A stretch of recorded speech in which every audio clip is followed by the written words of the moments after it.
예수님과 함께 있었을 때는 참으로 행복했습니다. 생명의 말씀을 직접 들을 수 있었고 놀라운 기사와 이적을 보면서 전능하신 하나님의 아들인 것을 믿을 수가 있었습니다. 또한 예수님의 십자가 순환 이후 부활하시고 승천하신 이 놀라운 사건을 보면서 더욱 예수님의 하나님의 아들이고 구세주인 것을 믿고 무한한 소망을 가질 수가 있었습니다.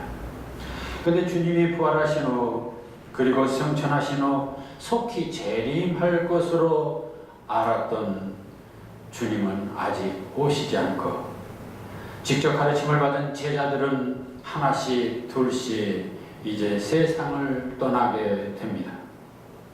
제자들은 이제 주님의 생생한 사실과 그 교훈을 남겨놓지 않으면 그 소중한 생명의 말씀이 소멸될 수 있다는 걱정을 하게 되었습니다.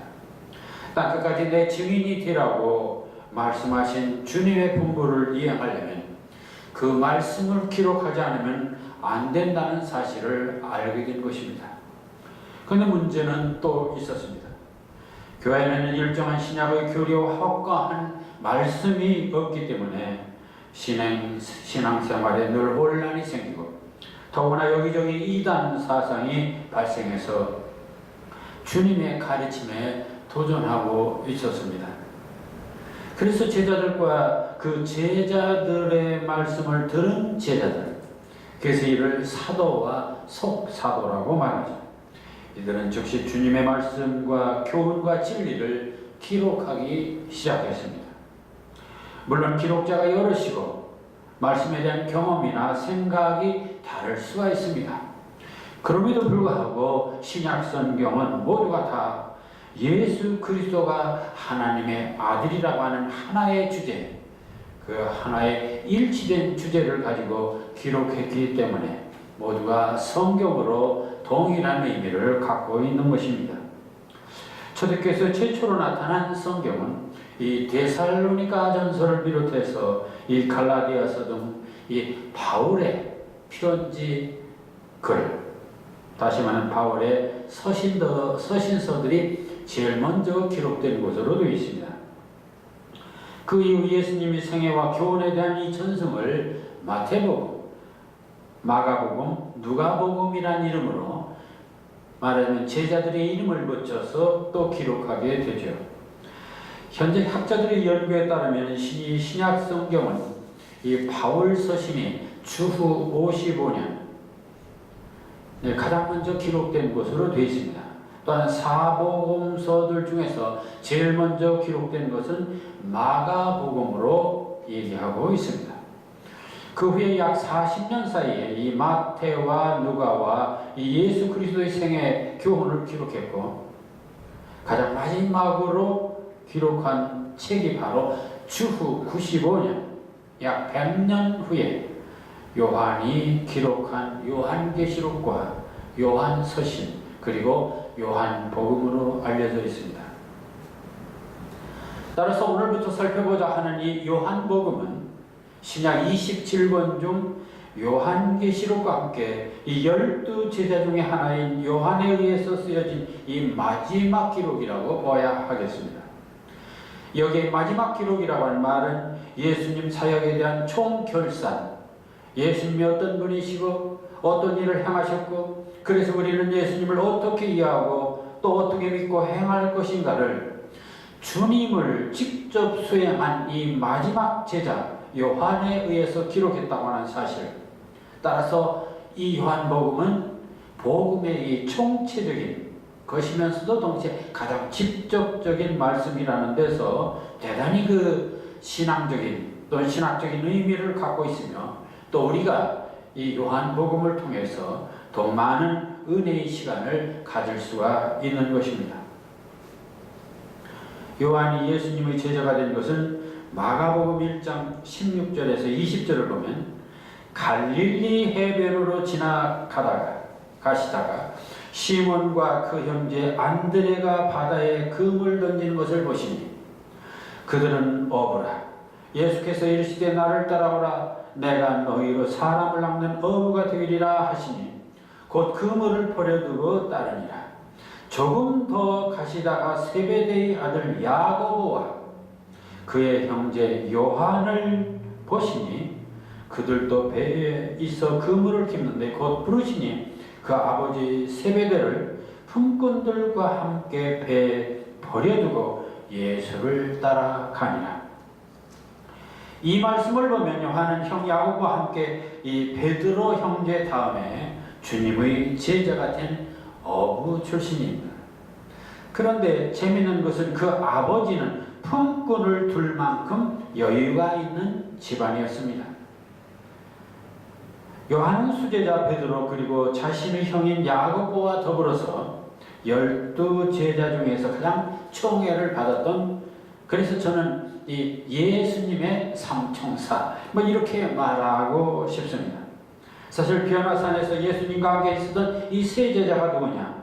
바로 베드로, 야고보, 요한이었습니다. 뿐만 아니라 이 요한 자신이 늘 그 요한복음을 기록하면서 자신이 누구냐 할 때 이렇게 말합니다.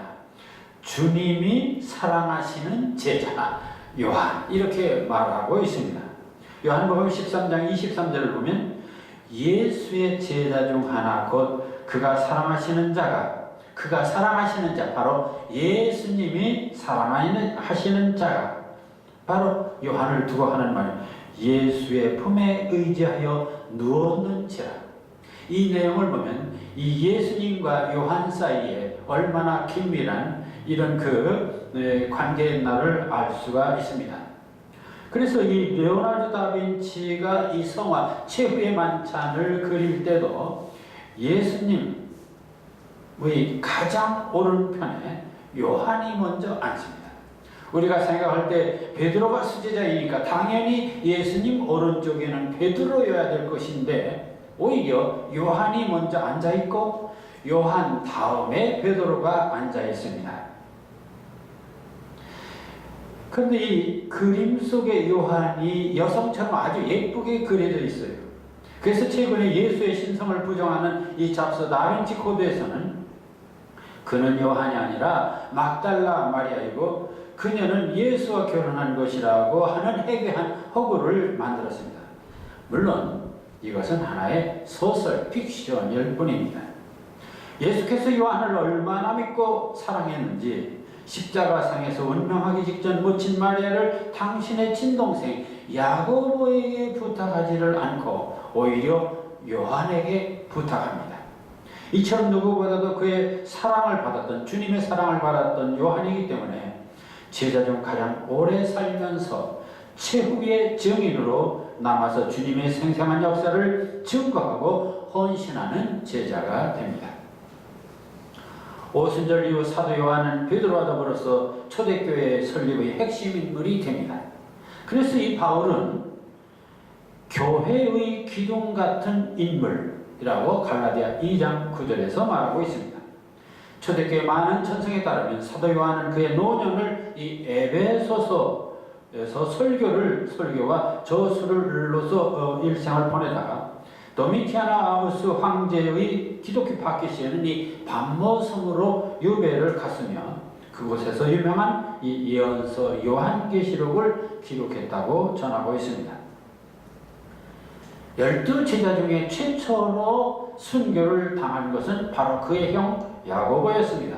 그 다음에 이제 베드로가 로마에서 순교를 했는데 요한은 끝까지 남아서 주님의 행적과 교훈과 진리를 기록하고 특히 박해가 극심해서 모두가 실망하고 방황하던 시대 그는 그리스도의 재림, 그리스도의 심판, 그리스도의 승리를 예언하는 이 놀라운 요한계시록을 통해서 주님에 대한 소망과 확신을 그들에게 주었으며 오늘 우리들에게도 증거하고 있는 것입니다. 이 원래 요한복음은 집필하던 당시 1차적인 목적은 물론 요한이 사역하던 에베소 교회, 바로 소아시아 교회들을 중심으로 해서 기록한 것입니다. 그런데 그 교회 교인들 중에는 유대인 출신 교인도 있고 유대인이 아닌 이방인 출신 성도도 있었습니다. 그런데 문제는 이 유대인 출신 교우들도 문제가 있고 또 이방인 출신 교우들도 각각 신앙적인 문제가 있었습니다. 그럼 왜 유대인 출신 성도들의 문제는 도대체 뭐냐? 그동안 믿어온 구약 중심의 유대교의 전통과 인습 속에서 신약을 중심으로 하는 이 기독교와의 관계가 분명히 정립되지 않았기 때문입니다. 구약과 신약, 유대교와 기독교 사이에는 심한 갈등이 있었던 것입니다. 아다시피 유대교는 여호와 하나님 중심이고 모세의 율법 중심입니다. 그들만이 선민이고 그래서 이방인과 구별되는 할례를 했고 장차 오실 메시아를 통해서 구원받고 천하를 지배할 이 제사장 나라가 될 것이라고 믿는 게 바로 유대교입니다. 그런데 그들의 메시아인 예수가 정작 왔을 때는 이를 인정치 않고 오히려 그를 십자가에 처형합니다. 그리고는 아직도 메시아를 고대하고 있습니다. 그러기에 이 요한이 요한복음을 기록할 무렵에는 유대인 성도들이 예수에 대한 신앙을 고백하면 그들은 유대인 공동체로부터 배신자로 낙인을 찍게 되고 추방당하고 처형당하게 됩니다. 그 처형에 앞장섰던 인물이 바로 회개한 바울 이전의 사울이었음을 우리가 잘 알고 있습니다. 그래서 사도들은 이 유대인들에게 예수님이 바로 메시아이고 하나님의 아들로서 그분을 믿는 것이 곧 유대인들이 믿는 여호와 하나님을 믿는 것과 동일함을 확신시켜야만 했습니다. 그리고 주님이 주신 신약은 구약과 다른 것이 아니라 구약을 확장 계승한 것이며 주님이 성육신 강림으로 구약시대가 신약시대로 발전됐음을 일깨워 줘야만 했습니다. 구약을 주신 하나님과 동등한 하나님의 아들이신 예수께서 구약의 내용을 성취하시고 이 새로운 신약의 복음을 주셨는데 이를 받아들이지 않은 것은 근본적으로 잘못임을 유대인들에게 일깨워 줘야만 했습니다. 그런데 한편 이 이방인 출신 성도들에게도 문제가 있었습니다.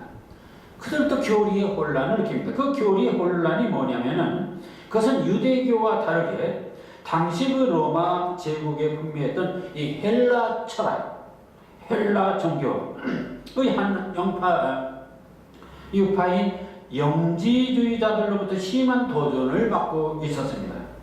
영지주의는 기독교에 대한 다양한 그 이교도들의 혼합인데 기본적으로 그들은 인간의 구원은 그리스도에 대한 믿음이 아니라 그노시스, 영지, 다시 말하면 지식을 통해서 가능하다고 믿고 있었습니다. 또한 영적으로 구원이 가능하다는 것입니다. 그러니까 육신이 구원받는 게 아니라 영만 구원받는다는 논리입니다. 이들은 인간 육신은 원래 악한 것이고 영은 선한 것이기 때문에 영만이 구원을 받을 수 있다는 것입니다. 따라서 또 하나 중요한 것은 신이 인간이 될 수 없다는 것입니다. 왜냐하면 신은 선한 것이고 깨끗한 것인데 어떻게 악한 인간이 될 수 있느냐 하는 것입니다. 따라서 영이신 하나님이 인간이 될 수 없다는 것이 그들의 논리입니다. 여기에는 바로 그리스도가 성육신했다고 하는 사실을 부정함으로써 이 십자가와 부활의 구속사를 무효화하려는 이 이성중심주의, 인간주의, 바로 반기독교적인 흉계가 그 속에 깔려 있는 것입니다. 그러기 그리스도의 동정자 탄생도 부인하고 예수를 과거 선지자들과 동일한 인물로 취급하고 있는 것입니다. 이들은 육은 약한 것이기 때문에 죄를 지어도 상관없다. 문제는 영만 살아서 깨달으면 된다. 이런 생각을 합니다. 이는 이성과 지식으로 기독교를 설명하려는 오늘의 이 자유주의 신학이라든지 또는 이 사이비 이단들, 우리 주변에서 날뛰고 있는 이 사이비 이단들의 교리와 다를 바가 없습니다. 따라서 영지주의는 2000년 전에 하나의 이단 교리가 아니라 오늘날도 행행하고 있는 이단 교리로 그냥 남아있다는 사실입니다. 이처럼 유대인 성도와 이방인 성도들의 이 신앙적 갈등을 어떻게 해결할 것인가? 그래서 요한복음 20장 31절에서 밝힌 바대로 요한은 예수가 바로 하나님의 아들이다. 그리고 그가 성육신했다. 그래서 우리 구주 예수 그리스도를 분명히 밝히는 것이 가장 시급한 것이었습니다. 그러게 요한복음은 다른 공간 복음서처럼 예수 그리스도의 공생의 사건들을 일일이 기록하기보다는 그리스도가 유대인들이 믿는 하나님이고 메시아이고 그가 성육신하신 이 신성과 인성을 지닌 구세주라는 사실에 역점을 두었기 때문에 바로 요한복음이야말로 신학의 핵심이고 또 독특한 요한신학, 그래서 이걸 요한신학이라고도 말을 합니다. 사실 이 요한복음에서 가장 역점을 두는 것은 첫째로 예수님의 신성과 성육신, 예수님이 바로 하나님이라고 하는 그 신성과 그럼에도 불구하고 인간의 육신, 인성을 지닌 분이다. 둘째는 인간 구속을 위한 이 공생의 사역의 이 근본 목적이 뭐냐? 그것은 바로 인간을 구원하기 위한 그 목적을 제시하고 있습니다. 그 다음에 하나님이 얼마나 인간을 사랑하는가, 그리고 구원이란 무엇이며 또 심판이란 무엇인가. 다섯째는 성도의 중생과 믿음을 차례대로 아주 조직적으로 기술하는 것이 바로 요한복음입니다. 따라서 이 요한복음은 예수 그리스도에 대한 이 복음의 완결판이며 기독교 신학의 기본서가 된다고 하겠습니다. 따라서 요한복음의 서두는 예수 그리스도가 성삼위 중 성자 하나님이심을 분명히 밝히는 것을 최우선으로 하고 있습니다. 그 첫째 명제가 바로 요한복음 1장 1절 태초에 말씀이 계시니라 입니다. 요한은 태초에 하나님이 계셨다는 말 대신에 말씀이 계셨다고 한 것입니다. 왜 요한은 태초에 하나님이 계셨다 하지 않고 말씀이 계셨다 한 것일까요? 지금 요한이 해결해야 할 가장 큰 과제는 유대인이나 이방인들에게 예수 그리스도가 비록 사람으로 태어났지만 하나님과 동등한 분이라는 것을 논증해야 하는 것입니다. 그래서 요한복음의 첫머리에서 여는 첫장 첫절에서 요한은 이 구약의 창세기에는 태초에 하나님이 전지를 창조하신 창조주가 있듯이 구속주인 예수 그리스도도 같은 하나님 성자로서 이미 태초의 말씀으로 계셨다고 한 것입니다. 이는 창세기가 천지창조의 시점에서 만물의 근원을 설명하고 있다면 요한복음은 인간 타락 이후 이를 해결하고자 예수께서 늦게 구속주로 오셨지만 그러나 예수님도 태초에 성자 하나님으로 계셔서 만물을 창조주이고 구속의 역사도 이미 태초부터 존재하신 주님에 의해서 시작된 것을 말하는 것입니다. 여기 구약의 창조자 하나님의 존재성에 대한 기록이라면 요한복음 예수 그리스도가 창조주이면서 동시에 구속주가 되심을 밝히는 놀라운 기록이 되는 것입니다. 여기 태초는 무엇입니까? 모든 우주 만물의 시작 이전, 즉 시간과 공간이 창조되기 이전을 말합니다. 그래서 이를 선제라고도 말하죠. 그러나 태초, 즉 만물이 생성되기 이전에 말씀이 계시니라 했습니다.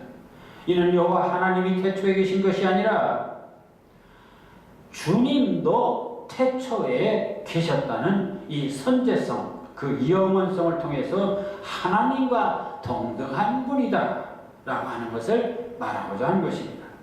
그렇다면 태초에 예수 그리스도가 하나님과 함께 계시니라 하지 않고 왜 말씀이 계시니라 라고 했을까요? 말씀이란 원래 국어학적으로 보면 윗사람의 말 또는 아랫사람이 윗사람에게 드리는 말을 정중하게 말씀이라고 합니다. 그런가 하면 어른이 말씀하셨다. 어른에게 말씀을 드렸다가 이제 그런 것이죠.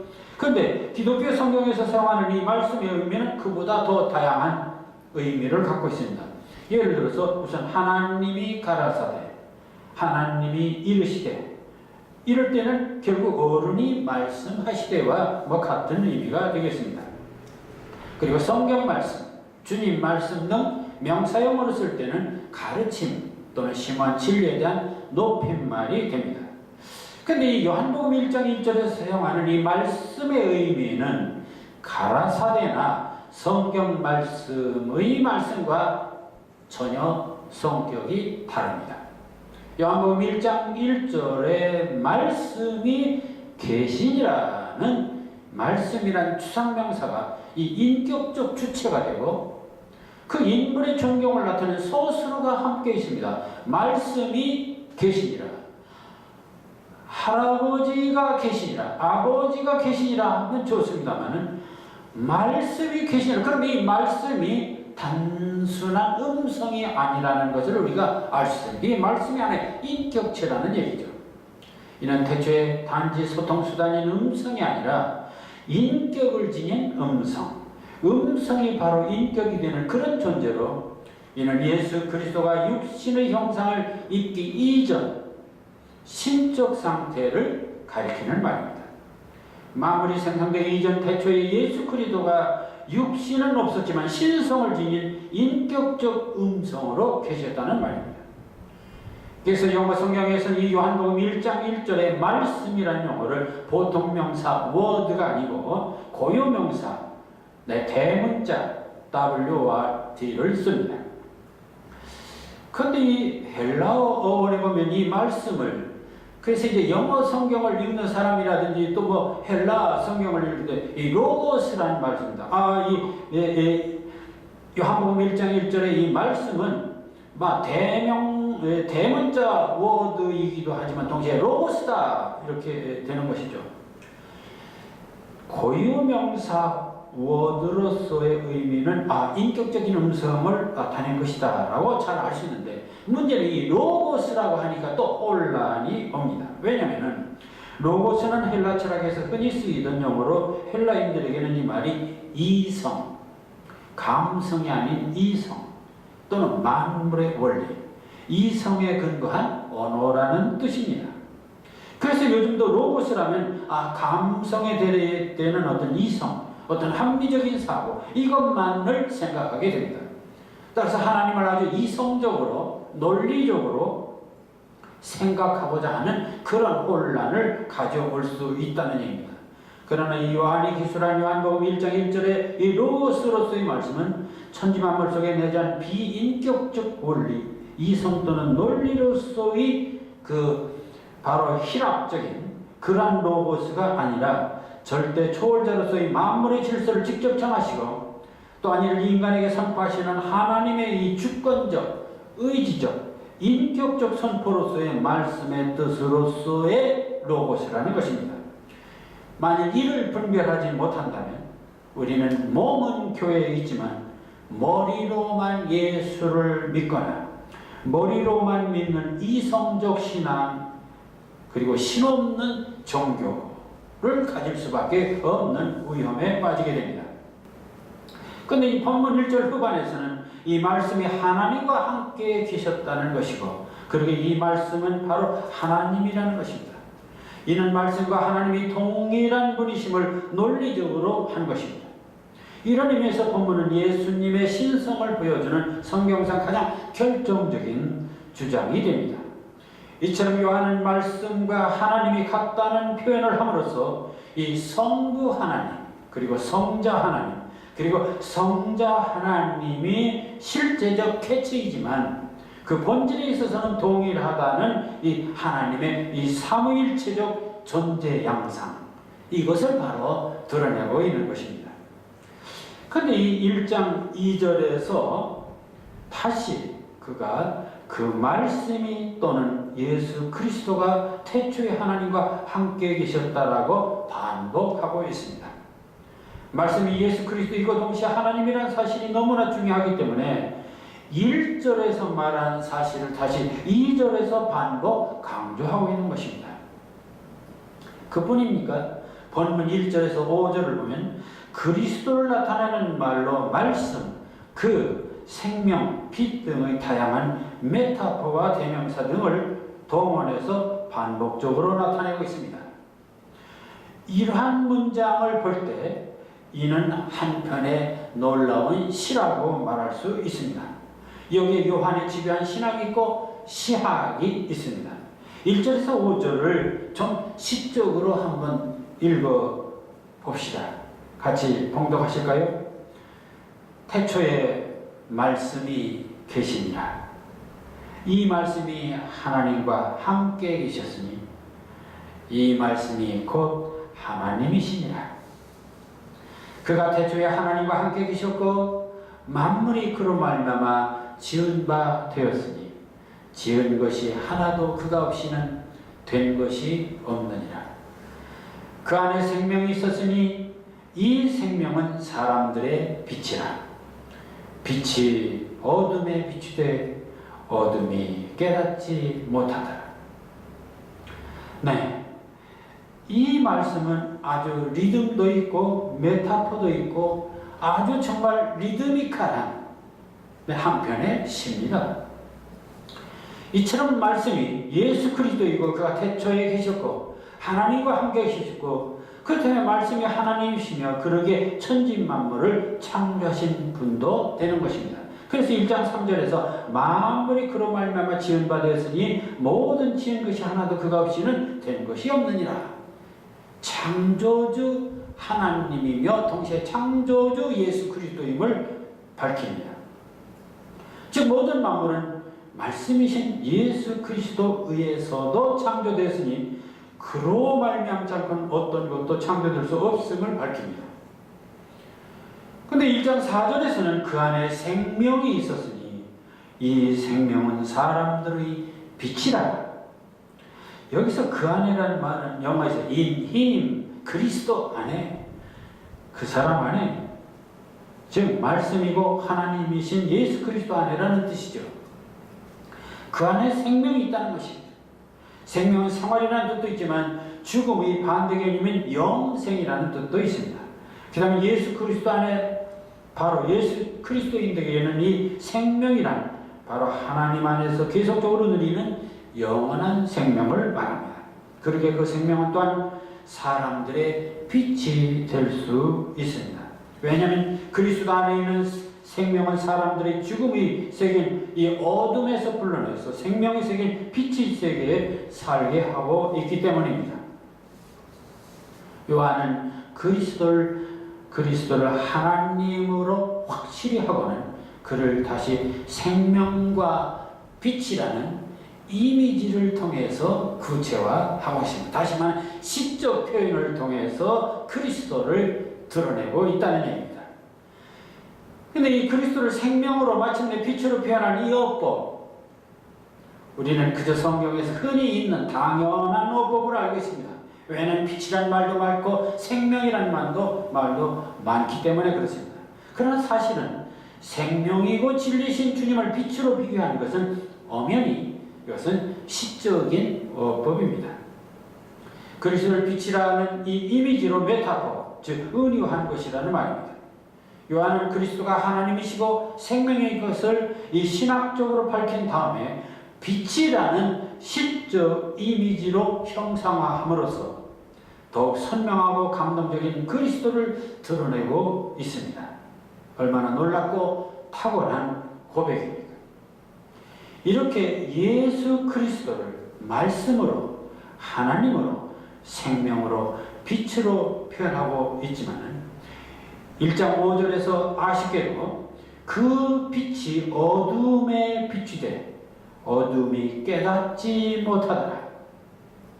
빛과 어둠을 하나의 메타포로 해서 빛과 어둠으로 얘기하고 있습니다. 이것은 바로 빛 대신 예수 그리스도가 이 땅에 오셨지만은 이 죄악된 인간들, 죄인들을 어둠의 인간은 그 생명에 비친 그리스도를 하나님으로 깨닫지 못하고 있다고 하는 것을 역시 시적으로 표현하고 있습니다. 생명을 전해주는 말씀이 빛이 구약 시대에는 여러 선지자를 통해서 비췄고 신약 특히 본문에서는 예수님을 통하여 비추고 있습니다. 그런데 어둠에서 어둠이 이를 깨닫지 못합니다. 이는 바로 예수님 당시만이 아니라 오늘을 사는 우리에게도 같은 실상입니다. 그래서 요한은 요한복음을 통해서 하나님이시며 생명이여 빛이 되시는 그리스도를 신학적으로 그리고 시적으로 드러내고자 하는 것입니다. 그것이 바로 요한복음 본론에서 펼쳐지는 하나님 예수 그리스도의 능력과 사랑의 구속사의 그 장엄한 드라마가 되는 것입니다. 요한은 바로 예수 그리스도가 하나님이심을 요한복음 1장 1절에서 분명히 밝히고 있습니다. 뿐만 아니라 그 하나님이 분명하심을 구체적으로 드러내는데 시적인 방법으로 생명이고 빛이라고 말씀하고 있습니다. 그래서 저는 이 생명이 빛 되신 주님을 생각하면서 당신은 빛이시다, 이런 제목의 시를 써서 찬양을 드리기로 했습니다. 당신은 빛이시다. 시작에서 마침까지 아닌 시작이나 마침을 넘어서 무시로 빛나는 당신은 참 빛이시다. 등 뒤에 배신을 숨긴 가증한 빛이 아니라 타고나면 재가 되는 한순간의 허망한 빛이 아니라 밤이나 낮이나 미움이나 슬픔이나 심지어는 아득한 죽음에서조차 당신은 눈부신 아침 햇살, 화창한 5월의 태양이시다. 빛은 어둠을, 미움을 사르고 빛은 눈물을 사르고 빛은 골고다 언덕을 지나 망우리 호젓한 산길을 지나 언덕배의 달동네 고단한 이승의 골목길에서도 사철 노래하는 진달래 꽃밭이다. 옥토에 떨어지는 씨앗이다. 시퍼런 오동나무 잎새다. 그리하여 말씀의 나라, 진리의 나라, 영생의 나라에서 너와 내가 함께 어우러지는 그리스도의 참된 평화다.